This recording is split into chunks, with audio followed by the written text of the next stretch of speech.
Welcome to iTeam sports. IPL mega auction నిన్నటితో ముగిసిపోయింది.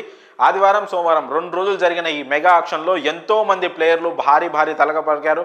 IPL చరిత్రలోనే కనీ విని ఎరగని విధంగా రిషబ్ పంత్ 27 కోట్లు, శ్రేయస్ అయ్యర్ 26.75 కోట్లు పలికి అందరి కళ్ళు బైర్లు కమ్మేలా చేశారు. వాళ్ళకున్న డిమాండు అలాగే ఆయా ఫ్రాంచైజీలకు ఉన్న నీడ్ని బట్టి వాళ్ళకి అంత రేట్ అయితే దొరికింది. చాలామంది ప్లేయర్లు అంటే ఎక్స్పెక్టేషన్స్ పెట్టుకున్న ప్లేయర్లు వీళ్ళు ఖచ్చితంగా సోల్డ్ అవుట్ అవుతారు, వీళ్ళకి కూడా మంచి ఒక ప్రైజ్ అయితే వస్తుంది అనుకున్న ప్లేయర్లు కూడా చాలామంది అన్సోల్డ్గా మిగిలిపోయారు, అమ్ముడు పోని ప్లేయర్లుగా మిగిలిపోయారు. సో అలాంటి ప్లేయర్లలో కొన్ని బిగ్ నేమ్స్ కూడా ఉన్నాయి. సో ఆ విషయం పక్కన పెడితే ప్రస్తుతం ఈ ఐపీఎల్ ఆక్షన్ మీద వస్తున్న ఒక పెద్ద ఆరోపణ ఏంటంటే ఐపీఎల్ ఆక్షన్ అనేది ముందే ఫిక్స్ అయిపోయిందా అంటే ఏ ప్లేయర్ని అంటే కొంతమంది, అందరు ప్లేయర్ల విషయం కాదు, కొంతమంది ప్లేయర్లలో విషయంలో మాత్రం ఫలానా ప్లేయర్ మా టీంలో ఉండాలి అని కొన్ని ఫ్రాంచైజీలు ముందే మాట్లాడుకొని అందుకు తగ్గట్టే ఆక్షన్లో పార్టిసిపేట్ చేసినట్టు మాత్రం ఈ ఆరోపణలు వస్తున్నాయి. ముఖ్యంగా ఈ ఆరోపణలు రావడానికి కారణం ఏంటంటే ఆర్సీబీ ఎంఐ నిన్న మెగా వేలంలో వాళ్ళు అనుసరించిన స్ట్రాటజీ కావచ్చు. ముఖ్యంగా విల్ జాక్స్ విషయంలో మాత్రం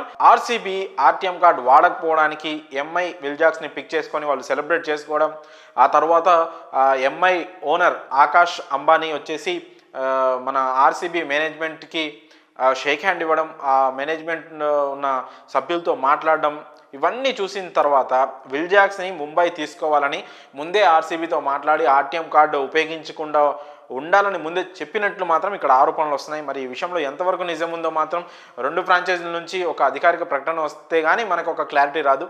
సో ఇలాంటి ఆరోపణలు రావడం గతంలో కూడా చాలాసార్లు వచ్చాయి.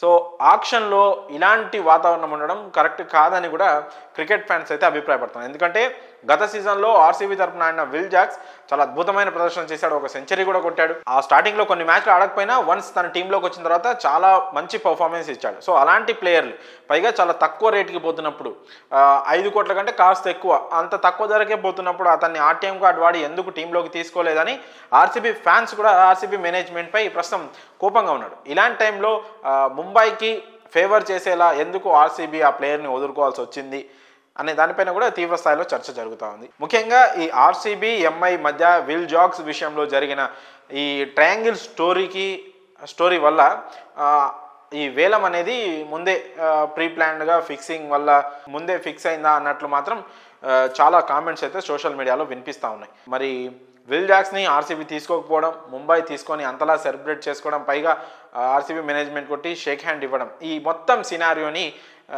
మీరు ఎలా చూస్తారో మీ అభిప్రాయాలను కామెంట్స్ రూపంలో తెలియజేయండి.